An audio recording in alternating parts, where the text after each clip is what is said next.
Avui és el dia, pels països catalans, avui és el dia dels enamorats. És el dia en què es regalen roses per expressar amor i coincideix amb la festa del llibre. Per tant, diríem que és una gran festivitat cívico-amorosa.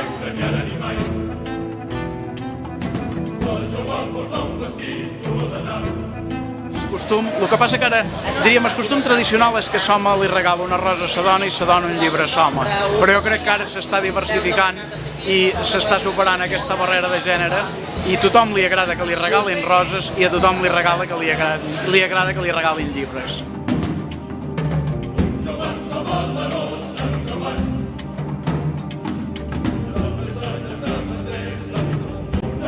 Estamos haciendo rosas de San Jordi. Y los niños están muy interesados. Estamos haciendo unas rosas, se ponen 4 papelillos y hay que hacer como un abanico. Mira, aquí sí, como un abanico, ¿vale? Toma, hazlo tú. ¿Qué libros ha comprado este? De momento ninguno. ¿Y te fío de Dostoyevsky? Compre una comedia y nos reiremos. Pero el Don Quijote sí, ¿no?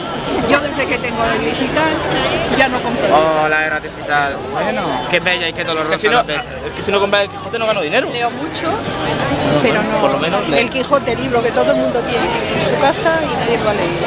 Yo no lo he como la Biblia. Señora, yo en 400 años no he podido acabarme el Quijote. Te creo. Es que tiene envidia, tiene envidia. Es que el teatro, aquí no se lee teatro ya. Algo que no se lee. El teatro es inmortal. Como dijo Ben Jonson, Shakespeare no pertenece a una época, pertenece a la eternidad.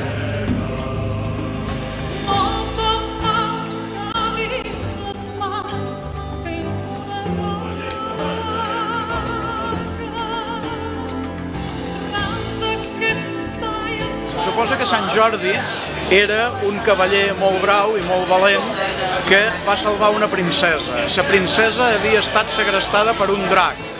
El drac assetjava el poble i demanava que cada dia li donassin una donzella per ell alimentar-se i se l'escruspia.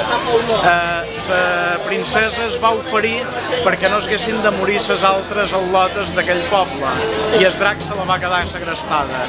Llavors Sant Jordi va anar a defensar aquesta princesa, va matar el drac i va recollir la princesa. I de la sang que va caure del drac en varen sortir unes roses.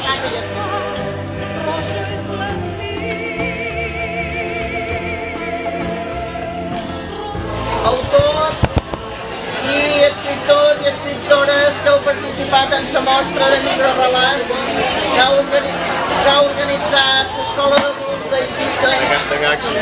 Podeu anar apropant tots aquí. Començaríem. Qui és el primer que s'anima a començar? En què ja no tinc paciència, perquè ja no vull perdre el temps en aquelles coses que no m'agraden o que em senten malament. No vull perdre el temps ni amb l'estupidesa ni amb els crítics ignorants que es creuen posseïdors de la veritat única i que tenen la raó sobre tots els altres. Ja no perd el temps dient-li les gràcies a qui no em fa ni punyetera gràcia. I he arribat a un punt en què tinc anys i saviesa per distingir i estar a gust amb el que jo vull. Ja no tinc temps ni paciència, no tinc temps per perdre. Hawarkani, Zikorkani, Hawarkani, Kutulisba Hawarkani, Wahinamanta, Hawarkani, Chay Patapi Bacha, Chay Taripa Patapi, Chay Tukuy Patapi, Hawarkani Mana Manchachipuspa, Mana Karkaspa, Imachari Hawakta Utichimuarpa, Kausaita Pasachispa, Hawarkani Yaychaynita, Masraganita Hukunillaypi, Zikorkani Manchachikuinita, Achikanaita, Uskaychaynita, Manakay Intuiguahtin, Putinita, Zikorkani, Zuarkanita, Huastay Pachata. Kawaiyata Munarkani, Kawaiyata, Chayllapi Yuyaychakuita Munarkani, Mike Actus Parlantahti, Mike Actus Yuyaychakuskahti, Hinamanta Yuyaychaynita, Halkakorkani. Mana Muna Kuyamantachu Parlani, Kuyamantachu Parlani, Tukuyastawan Kaita Tipasta, Tukuyakta Okta, Parlani Hakimanta,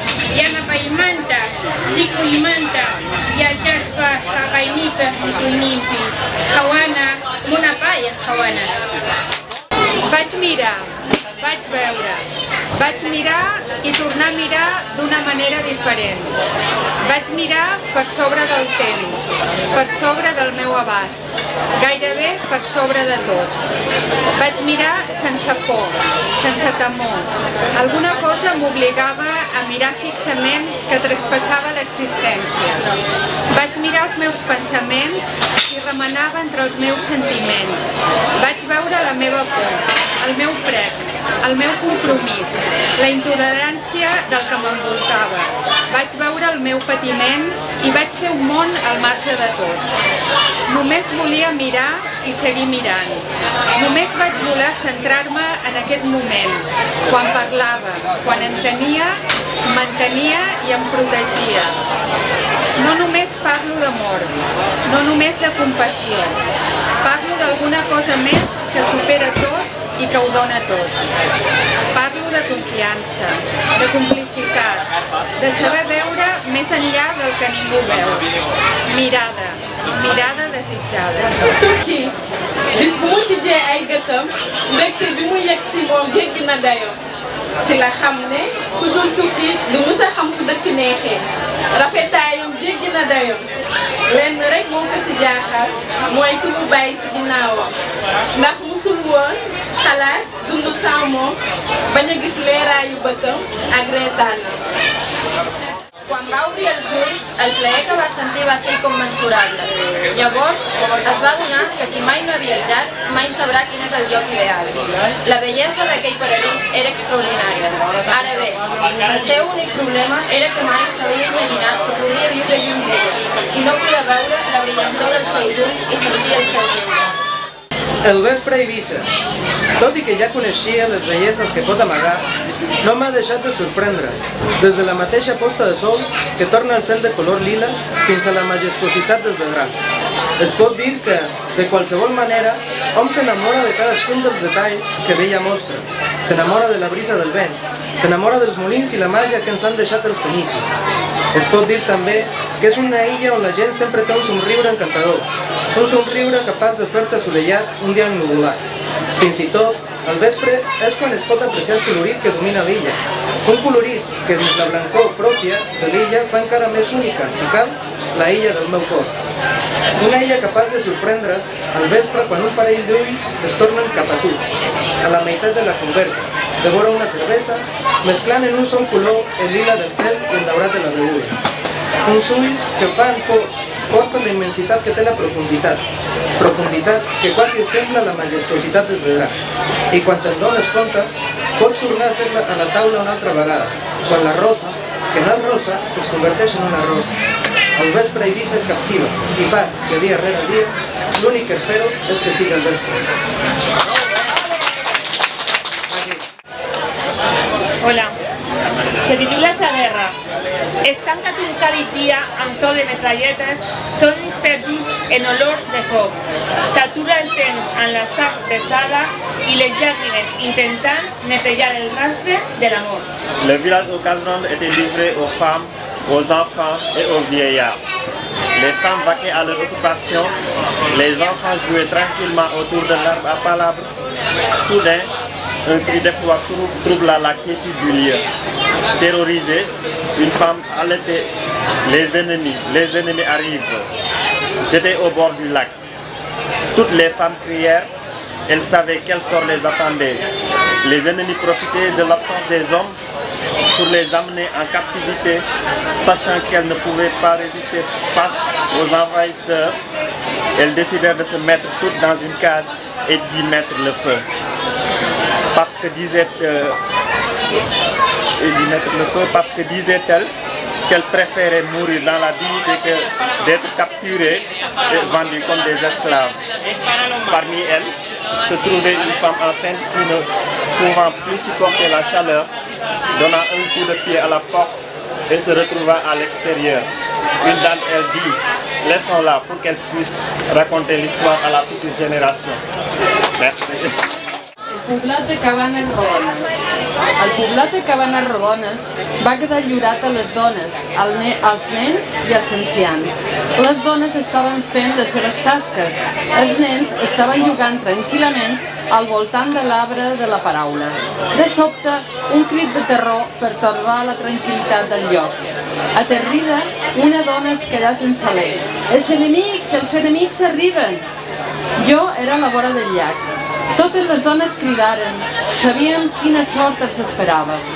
Els enemics es van aprofitar de l'absència dels homes per emportar-se-les en captivitat, tot sabent que elles no podien fer front als invasors.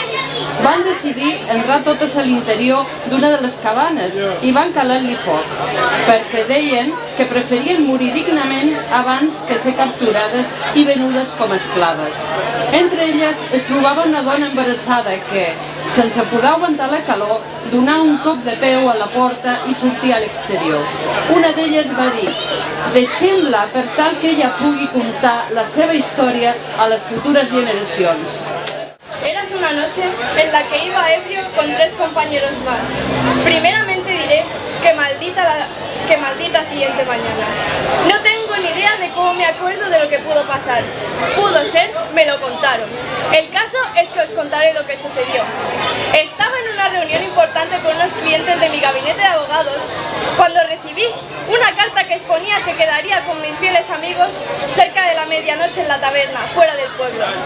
Recogí mis cosas y me fui, fingiendo que no me encontraba en condiciones de seguir en esa reunión tan estúpida.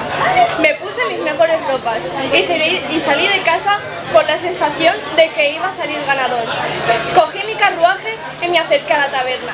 Efectivamente estaban allí, mis amigos, tan galanes como yo. Nos pusimos a beber cerveza tan tranquilos, pero sin comerlo ni beberlo, cuando nos dimos cuenta, ya llevábamos una buena cuenta encima.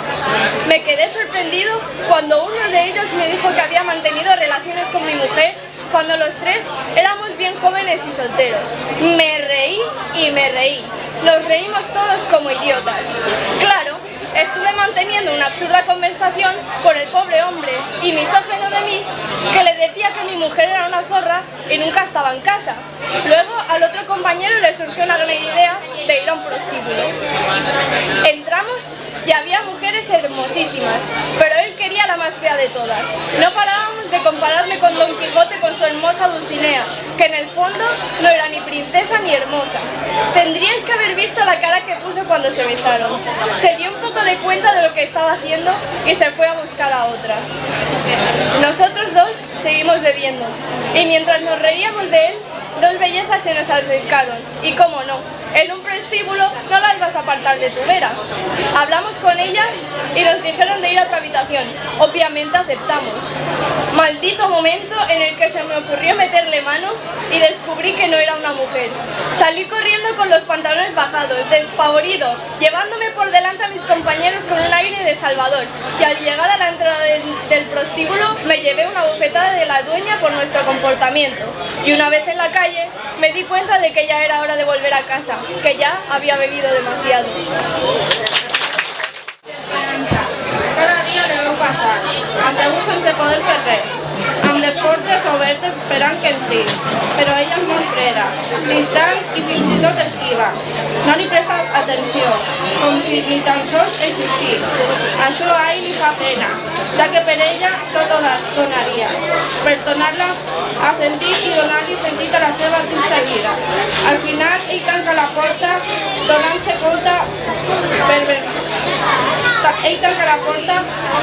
per vençut, sense adonar-se que mai l'havia perdut. El crim.